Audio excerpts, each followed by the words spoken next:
דבר ראשון, תמיד יש קשר בין האלטרנטיבי לשכיר, כי גם כשבאים ומסתכלים על מכפילים והכל, תמיד עושים את ההשוואה הזאת. מה שאנחנו ראינו בשבועות האחרונים, ראינו ירידה בשווי של החברות פרייבט אקוויטי למיניהם, שנסחרות בשוק, ראינו שם ירידות יחסית חזקות, מאז כבר ראינו תיקונים.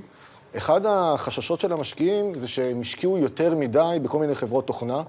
החשש הוא שבסופו של דבר יש היום את כל הקלוד, כל הדברים האלה שהמטרה שלהם זה לבוא ולהחליף את כל העבודה של המתכנתים וכל חלק מהשירותים שהחברות תוכנה באות ונותנות.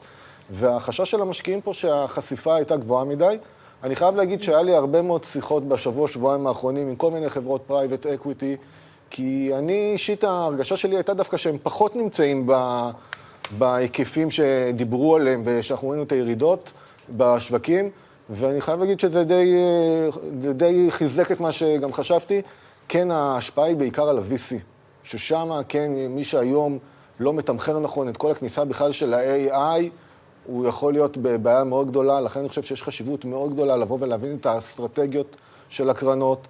היה גם השפעה על הקרנות אשראי, שחלק מהקרנות אשראי שהם נתנו שם אשראי לאותן חברות, ואז הם התחילו לבוא ולהיכנס לכל מיני בעיות, דברים כאלה ואחרים, וזה כבר הוביל למין שרשרת כזאת, שאנחנו ראינו משקיעים עכשיו, שבעיקר דרך אגב משקיעים פרטיים, שנכנסו לכל מיני קרנות evergreen, שזה קרנות שאפשר לבוא ולבקש את הנזילות בהם, ראינו שנכנסו לכל מיני אירועים נזילות, והיו גם קרנות שנכנסו לאירועים כאלה, בגלל אותם חששות של קרנות שלא יכלו לעמוד בתשואות שלהם ולא יכלו לעמוד ביעדים שלהם. אבל מה זה אומר שהקרנות האלה צפויות עכשיו להכריז על איזשהו מנגנון גייט? יש איזושהי ריצה עכשיו למשוך את הכספים מהקרנות? דבר ראשון, יש כבר קרנות שהודיעו. ונשמח גם שתסביר מה זה בכלל מנגנון גייט בשתי מילים. אז אני אומר, רוב הקרנות הגדולות בעולם יש להם מנגנון של נזילות, שהם אומרים, כל עוד הכל טוב, כל עוד אין בעיות והכל, משקיע יכול לבוא ולהנזיל את ההשקעות שלו בדרך כלל בהודעה מראש, יכול להיות חודש, רבעון מראש, יש בדרך כלל מגבלה של עד 5% מהשווי של הנכסים שהם אפשר לבוא ולמשוך אותם. ברגע אבל שיש מסה של לקוחות שבאים ורוצים לבוא ולמשוך את אותם כספים, הקרן אומרת, רגע, אני עכשיו לא יכולה לבוא ולהפלות בין משקיעים, לאחר לתת חלק קדימות והכל, ואז באים ועוצרים את זה, לפעמים יכולים לבוא ולתת פרו-רטה בהתאם לכסף הנזיל שיש.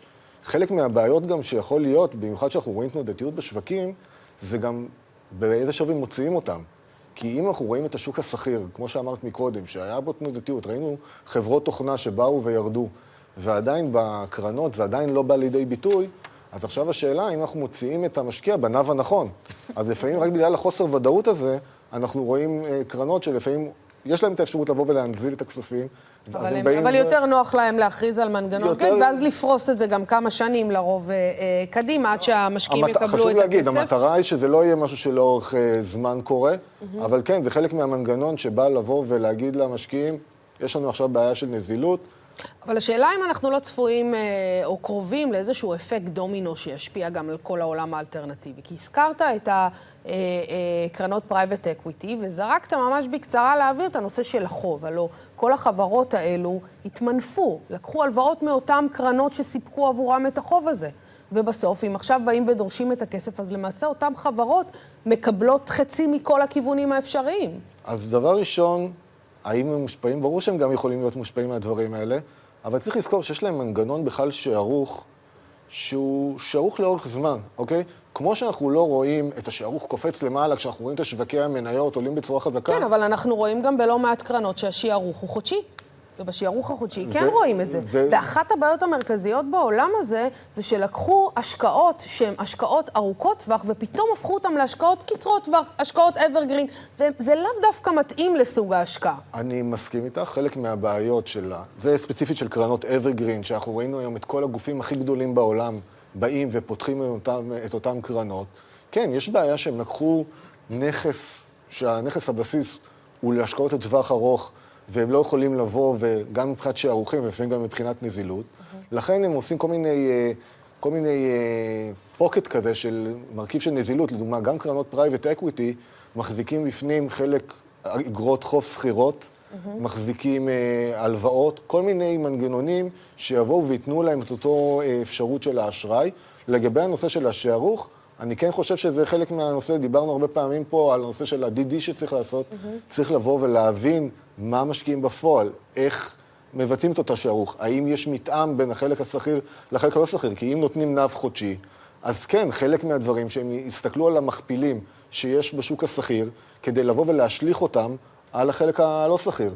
אבל עוד פעם, כמו שדיברתי מקודם, שצריך להיות רכיב של מניות בחלק של הצרכנים, גם הרכיב של האלטרנטיבי, אני חושב שהוא רכיב מאוד חשוב, הוא רכיב של טווח ארוך בא ומאזן את התיק.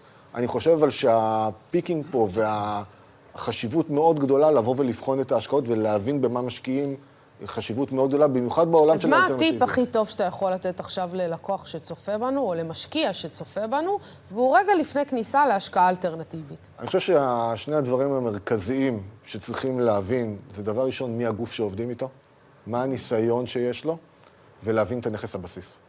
מה זה אומר ברמה הפרקטית להבין את נכס הבסיס? להבין במה הקרן בסופו של דבר הולכת להשקיע, מה האסטרטגיה שלה, איך היא הולכת לבצע את זה, את אותו נכס, מה הסיכונים המרכזיים שיכולים להשפיע עליהם, מה ההשפעה של ריבית, מה ההשפעה של מלחמה, מה הסיכוי. בסופו של דבר, המטרה ללכת להשקעות אלטרנטיביות, המטרה היא כן לקבל פיצוי על החלק השכיר. כי יכול להיות פה מנגנונים של בעיות מבחינת נזילות ודברים כאלה, המשקיע כן רוצה את אותו פיצוי, הוא צריך לקבל פיצוי שהוא הולך להשקעות לא שכירות. כן, אבל ההיסטוריה מראה שלא תמיד הוא מקבל את הפיצוי הזה, ושהוא מבין שהוא לא מקבל את הפיצוי הזה, הוא כבר נתקל במנגנון גייט, והוא לא יכול למשוך את הכסף. תקן אותי אם אני טועה. שנה שעברה שהשווקים עלו בצורה מאוד חזקה, ברור שהשוק השכיר עשה תשואות בהרבה יותר טובות מהחלק הלא שכיר. האם הכל צריך להיות בהשקעות לא שכירות? לא. אבל יש היום השקעות שכל מיני דברים שאפשר לבוא ולעשות את זה, רק באמצעות השקעות לא שכירות, לבוא ולהיחשף, אם אנחנו מדברים על AI והסיכונים שזה יוצר, אבל זה גם יוצר הזדמנויות, כל המרכזי דאטה למיניהם. אז איך אפשר לזהות את הסיכונים שיש בעולם ה-AI בהשקעות האלו? אני חושב שדבר ראשון זה להבין, כמו שדיברתי מקודם, על הנכס הבסיס. אם אנחנו מבינים על, נגיד, קחי חברות פרייבט אקוויטי, שאת מבינה באיזה סקטורים הם באים ומשפיעים, מה ההשפעה של... הרי ה-AI זה משהו שאי אפשר להתעלם בו, זה משהו שיבוא וייכנס לאותן חברות, וזה חלק מההזדמנויות והסיכונים שיש. המטרה היא, כשבאים ומסתכלים על קרן, זה לבוא ולהבין ולראות את ההתייחסות שלהם, לראות איזה תהליכים הם עושים בחברות, בבחינה שהם מבצעים להשקעה בחברה X או Y, ולהבין את ההשפעה של ה-AI או אותו צמיחה צפויה של החברה. כי צריך גם להגיד, ה-AI יוצר הרבה מאוד הזדמנויות, אבל אם מישהו עכשיו נמצא, כמו שהתחלנו את השיחה, בחברות תוכנה למיניהם, חברות שבאו ונפגעו מהדבר הזה, זה בעיה. אז אם מישהו שאין לו גם את הניהול הנכון ברמת פיזור, אם זה סקטורלי, אם זה חברות, אם זה גיאוגרפי, דברים כאלה, זה גם חלק מהניהול סיכונים שכל קרן צריכה לבוא ולבצע.